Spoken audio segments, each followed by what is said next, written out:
What's going on, ladies and gentlemen? Welcome back to the Fringe. We have undeniable proof, as far as I'm concerned, that when you look at Canada's election, when you look at the election that's going to happen just hours from now, in fact, voting is going on currently, but the results happening mere hours from now, coming in. Don't forget to join me live here on the channel tonight at 5 p.m. Pacific, 7 p.m. Central with Mrs. Fringe for full election coverage.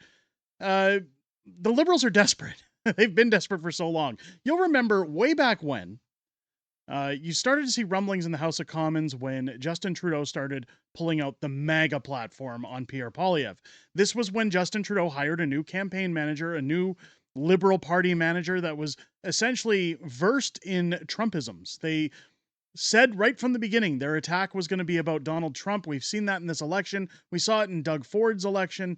The fact that they're still making this about Trump is absolutely hilarious, but I don't think it's enough to win this election. We're going to go over it in detail. Before we do go over that, I just want to give a shout out to this video sponsor, Broken Country. Huge shout out to this video sponsor, Broken Country. In Canada's current landscape, our news outlets are government funded. Are we hearing the whole truth? Cognitive warfare is here. Are Canadians being misinformed? As Canadians, we're constantly looking deeper and asking more questions. I'm pleased to announce a new documentary releasing soon called Broken Country. It dives deep to ask the main questions on every Canadian's mind. Is personal freedom a key Canadian value? Has Canada accepted too many immigrants without enough infrastructure? Should we invest more in oil and gas? Is personal freedom a key Canadian value? Broken Country dives deep to shed light on these questions as well as many others. Take a look at this clip from the upcoming documentary. Everybody wants a change. Everybody wants a change in this country. There's a myth in Canada that we have dirty oil. That couldn't be anything further from the truth. We need immigration, but I don't disagree. Welcoming 600,000 new people to Toronto every single year, year after year after year, may not be sustainable. Regulation is a huge barrier in this country. Every single aspect of operating these businesses has gone up dramatically in the last 4 years. It's hard to make money in Canada. 59% of food bank users have a post-secondary education. There's a critical mass of households who are one paycheck away from homelessness. I think where we're starting off now, we are 5 steps behind what our parents started off with. But wait, it gets worse. Baby born today, she's on the hook for about $30,000 in federal government debt. If you could change one thing about Canada, what would it be? Policy, housing, cost of living? Make sure to check out Broken Country when it releases soon to help answer these questions. Also be sure to head over and follow them on Instagram to enter into their giveaway of $5,000 to one lucky follower when the documentary launches. I have a feeling this documentary is going to hit hard and answer those burning questions. Contest rules, instructions, and links are down below the video in the description. Check them out now. Now, once again, folks, make sure to go over to Instagram, follow Broken Country. Who couldn't use $5,000 right now, right? It's going to be a fantastic documentary, but go get yourself in that draw for the $5,000. Could sure help a lot of people right now. At least it could help yours truly, although I'm not applicable for that draw. Let's get into the desperation of the media, shall we? This is going to be kind of a fun video, a good lookout towards what we can expect from election night. Now, if we head over to Twitter, good friend of the channel, dear friend of mine, Maya Bradshaw, I have no words if this is true. Now, this was true. This is what happened. Mackenzie Gray tweeting out, about an hour, Mark Carney was set to have a rally in a hangar at Pearson Airport with the Liberal Party plane as the backdrop. Does this look familiar for anybody? Does this look oddly familiar? Oh, wait a minute. I've seen this somewhere before.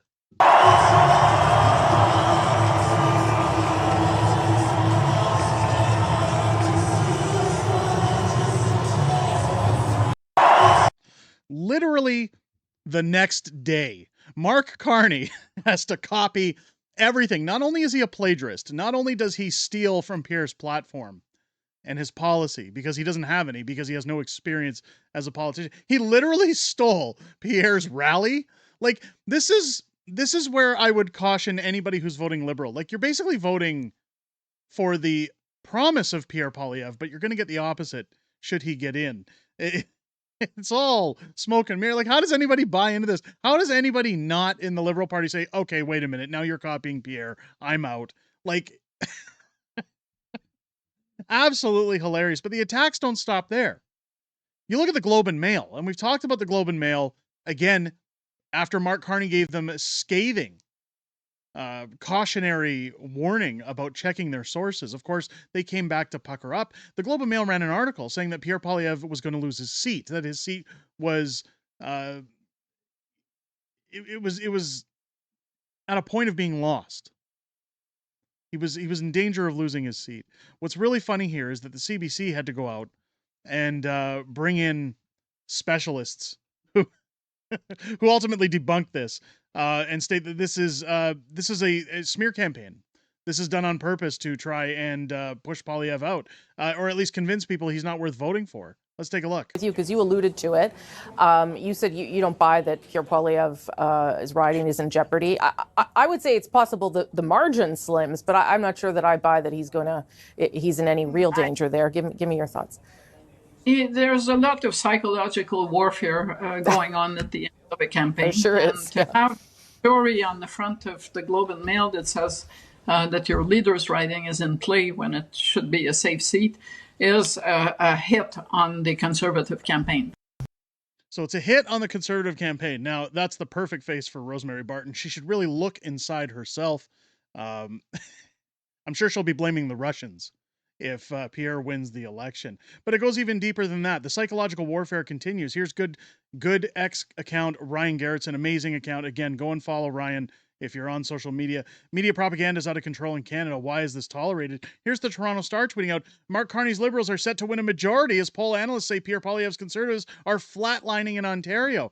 I wouldn't believe that for a second. In fact, if you looked at Pierre's rallies over the weekend, record turnout numbers in typical Liberal ridings. So, I mean, who's buying this is the question.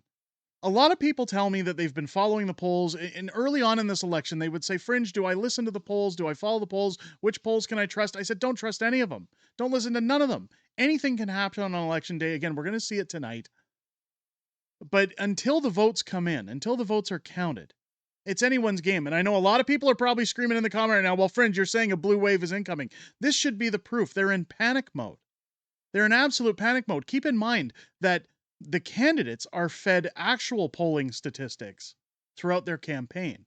So if Mark Carney had an easy skate to becoming prime minister, why the desperation? Why the push? I really believe this is Mark Carney's Kamala Harris moment.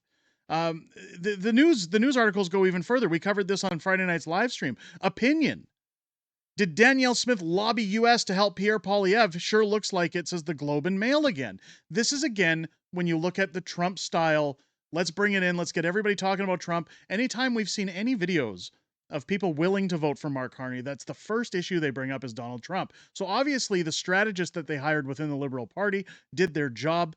They planted their seeds. They grew their little garden. The problem is Pierre Poilievre's coming in with the weed whacker to trim it all down. This is absolutely ridiculous, claiming that Danielle Smith went to Mar-a-Lago to negotiate with Donald Trump to help Pierre Poilievre, considering he gave an endorsement to Mark Carney. One person who didn't was Yves Blanchette. Again, we showed this on Friday night's live stream, but I wanted to highlight this. Again, this is the feeling going in. Now, keep in mind, the Bloc has a very strong presence in Quebec, a province where it's very vote-heavy on who runs the country.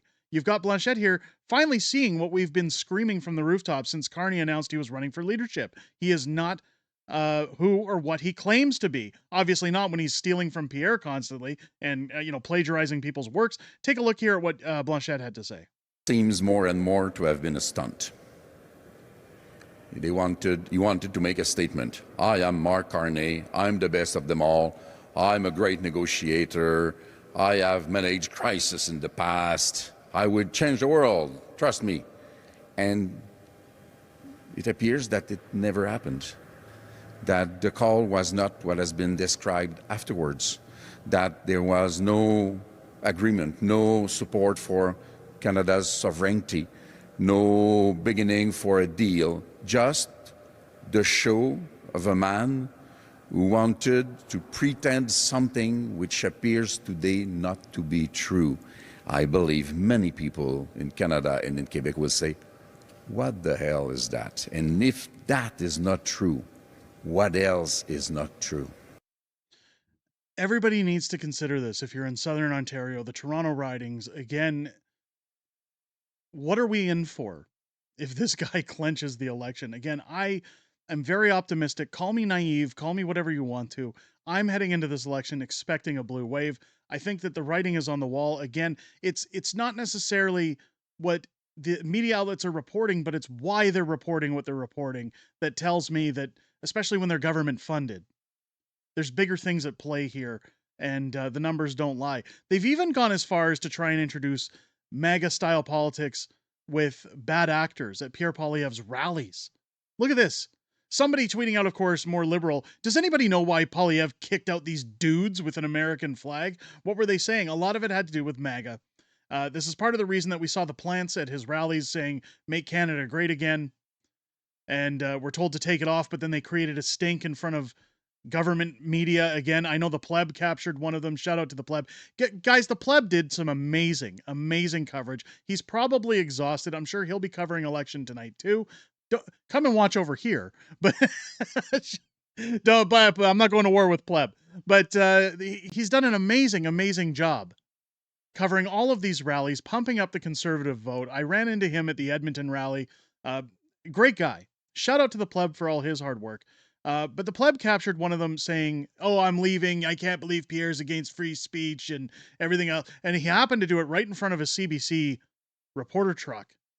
The CBC has been showing up at all of these rallies, trying to get whatever they can from bad actors. Take a look at this. Decade housing costs. He is the one who wants to get them out of here. Get them out of here. Get them out of here. Get them out of here. Get out of here. Now, what's funny is he calls them dirtbags under his breath, and rightfully so. The guy's all dressed in black.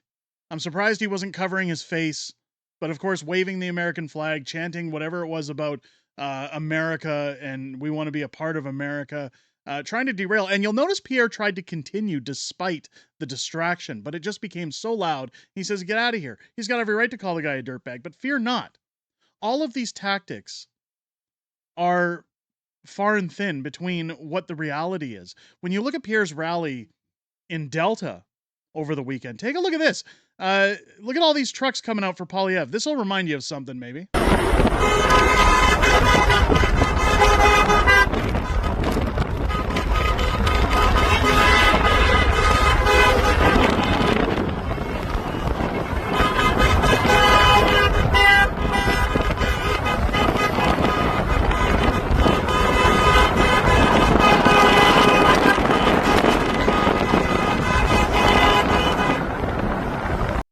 Now, keep in mind, this is for only 29 seconds on a road going into Delta for Pierre Poilievre's rally.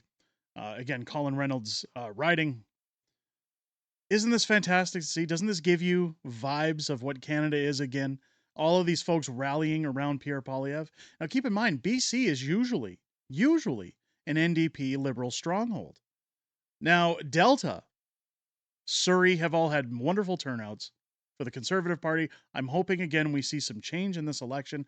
But when we talk about vibes of the Freedom Convoy, what better than to get some wisdom from the Queen of Canada herself, Tamara Lich, going into the election? She's got some really good advice for people here. Now, she's responding to a tweet down here from Liberty Tree saying, "Are Canadians really this stupid, or have we become so immoral and unethical that we're willing to live and tell any lie as long as it gives our team power?" Well, Mark Carney is.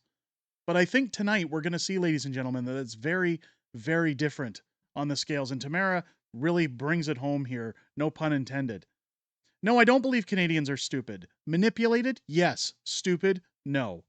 Remember, our own military conducted physiological operations against the Canadian population during the coup. Our own media bombarded us with an intense, focused propaganda campaign, the likes of which most of us have never witnessed in our lifetime. Our own elected representatives repeated lies and misinformation and actively promoted bullying others who didn't fall in line. It's textbook. Create fear, hatred, chaos, and division, and people will beg for more rules and regulations. If I had one wish, it would be to take the entire country into therapy starting first thing Tuesday morning so we can get back to caring about each other, to healing some deep wounds, and forging relationships based on our commonalities instead of focusing on our differences. Truer words could never be spoken from one of my dearest friends. Happy to close this video out with her quote because it makes the most sense. A lot of people are panicking going into this saying, I've heard the Liberals are going to close in. I've heard it's bad. I've heard it's bad. Let's breathe, folks. Let's all breathe. Let's prepare for that big blue wave. Let's hope on hope's end. Based on what we've seen in this video, based on what we're seeing in all the ridings, based on what the rumblings are around the country, that we are going to see an end to this totalitarian regime by the end of this evening. If we have not, we'll deal with that as a community, as a country. We always have. We've always stood strong. We stand on guard for thee in this country, and we will persevere no matter the results. But nonetheless, join me here tonight on the channel for full election